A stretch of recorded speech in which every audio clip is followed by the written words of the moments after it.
One of the things that chemists often do in the lab is determine from values of particular elements, percent compositions, what the formula for a particular substance might be. And when they're doing this by calculating the empirical formula. So what is the empirical formula? Well, if I give you a substance like this, C2H4, this is what we call the molecular formula. And the molecular formula gives you the exact discrete combinations of every element and the number of atoms that have to be in there to create that substance. The empirical formula is actually just the smallest ratio of atoms within the molecular formula. So how to determine the empirical formula from the molecular formula is you find the largest common denominator that you could divide into both of these particular subscripted numbers in the molecular formula for each atom. So what we would do here is divide by 2, because 2 is the largest number that I could divide in evenly into both 2 and 4. And what I would do is I would write the substance now with the subscripts for the product of this division. So dividing 2 into 2 gives you 1 carbon, and 2 into 4 gives you 2 hydrogens. So let's do this for this substance, C6H12O6. To determine the empirical formula, we are going to divide by the largest number that can divide into 6, 12, and 6, which is going to be 6. And this would give you the empirical formula of CH2O.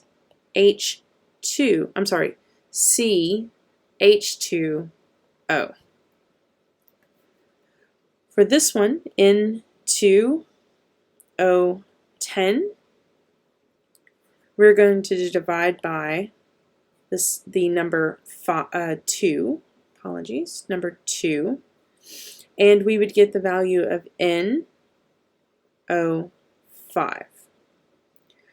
Pause the video and try this particular substance here.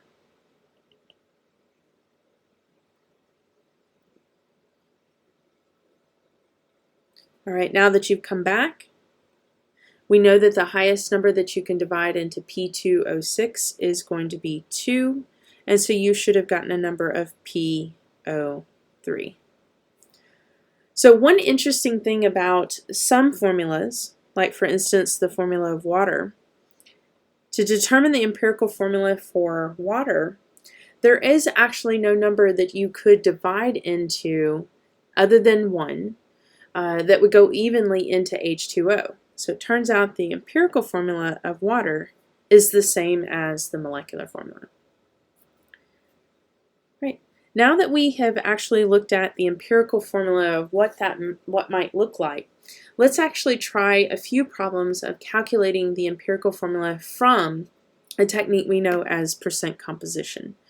So there is essentially a 4-step process, and I'm going to take you through these steps in order to calculate the empirical formula. So it works something like this. In the problem it says determine the empirical formula for the compound with a percent composition of 15.8% carbon and 84.2% sulfur. So the very first thing you do in your first step is to make sure that you know how much in mass you have of both of those things. Well, I didn't give you a mass value in the problem, however, I did give you a percentage. So what we're going to do is we're going to assume that you have 100 grams of the compound or substance, and if we know we have 100 grams of it, well then we can actually translate how many grams of that would be from each of their percent compositions. So for carbon, it should have 15.8% times 100 grams, and let's just consider the 100 grams exact. This would give you 15.8 grams of carbon. So it's actually, the reason why we choose 100 is because the math is really simple. And you wouldn't have to really work it out if you didn't want to. For sulfur, this is 84.2% times 100 grams, 84.2 grams. The second step, step 2, what you're going to do in that step is you're going to convert the mass of each element into moles of that element. And we already know how to go from mass to moles. And so what we'll do is we'll start with our carbon is 15.8 grams of carbon. We'll put that over 1. And we're going to convert that to moles. And we will need the atomic mass of just carbon, which is 12.01 grams. And that should be equivalent to a mole of carbon.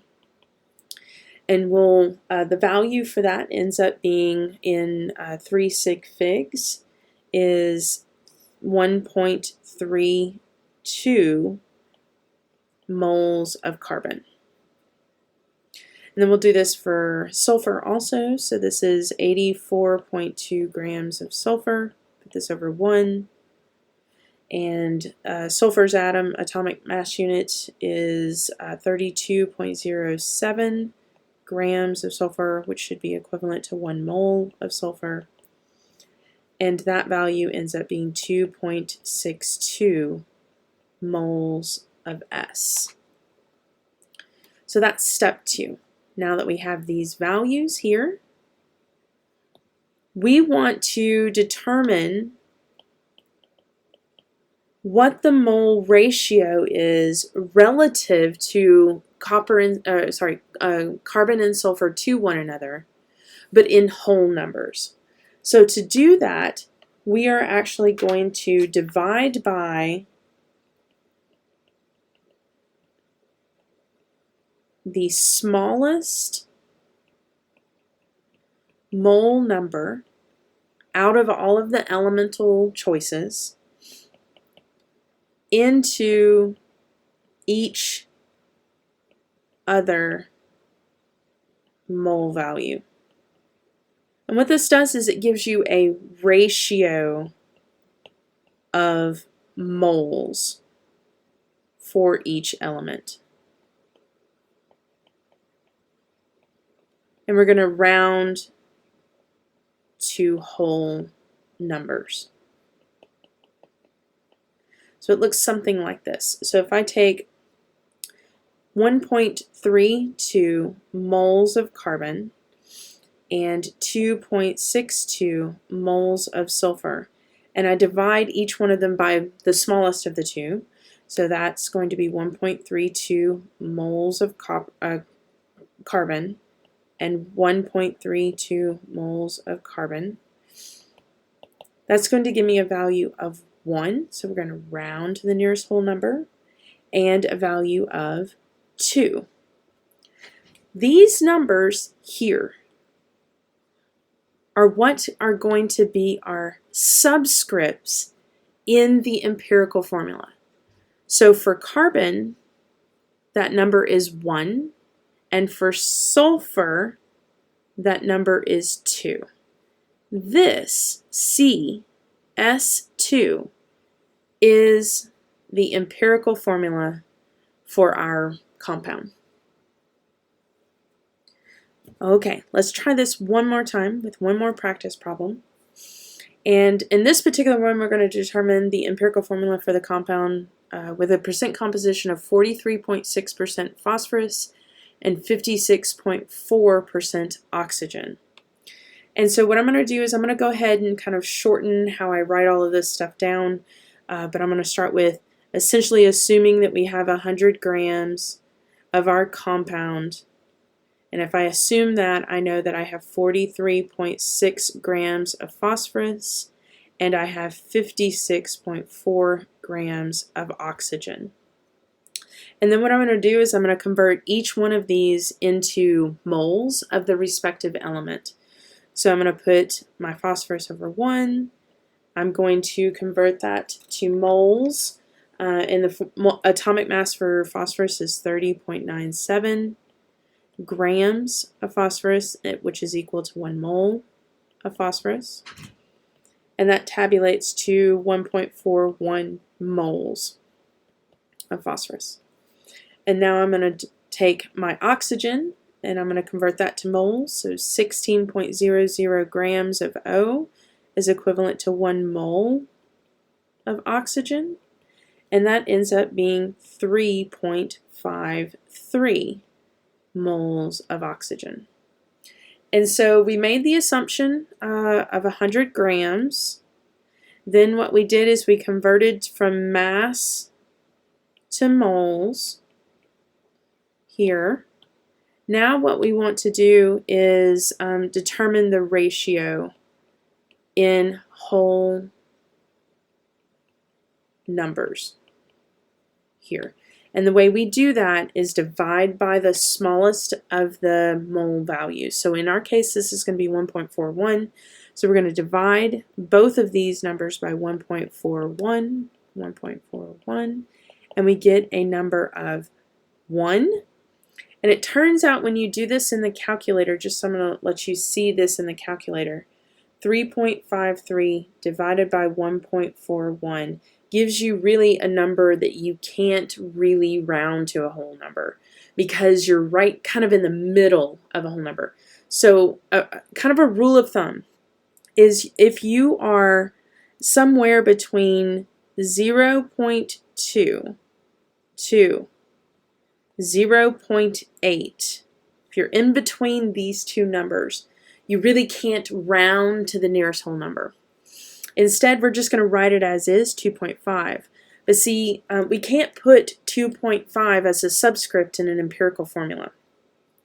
So what we're going to do is we're going to adjust the values of the ratio until you become a value that is a whole number that you can round. So if you're going to be less than 0.2 or greater than 0.8, then you can round it to the respective whole number that it's closest to. So what I would do to 2.5 to make that a whole number is I could actually multiply it times 2. And if I did that, let me actually remove this and do that one more time. That gives me a value of 5. Spot on. But if I do this to 1 mole ratio value, I have to do it to the other. Right? Y'all see that? So this becomes a 2. So I have a 2 and a 5. These will now be the numbers that are used as a subscript in our empirical formula.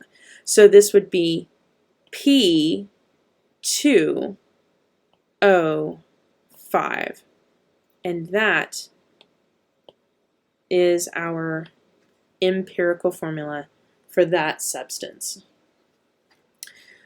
So to kind of recap how you do this process of going from percent composition to empirical formula is essentially a 3 to 4 step process depending on what your ratio ends up being at the end. Firstly, your first step is you're going to assume 100 grams of your substance. Second step, you're going to convert mass to moles of each element. Your third step, you're going to determine the relative ratio of your moles, and you're going to do that by dividing by the smallest mole value of your options and rounding that to the nearest whole number. Keeping in mind that when you do that rounding to the nearest whole number, you have to be pretty close to the whole number for you to round. So if you're going to be somewhere between 0.2 to 0.8, we're going to have to do some additional steps, and that's where this step 4 comes in. And step 4, what you will do is increase the ratio by some mathematical way. And typically I just start with, what if I multiply it by 2, or multiply it by 3, or by 4, something really small, in order to round up that decimal so that it gets close enough to a number that I can round. And so that's how you determine empirical formula from percent composition.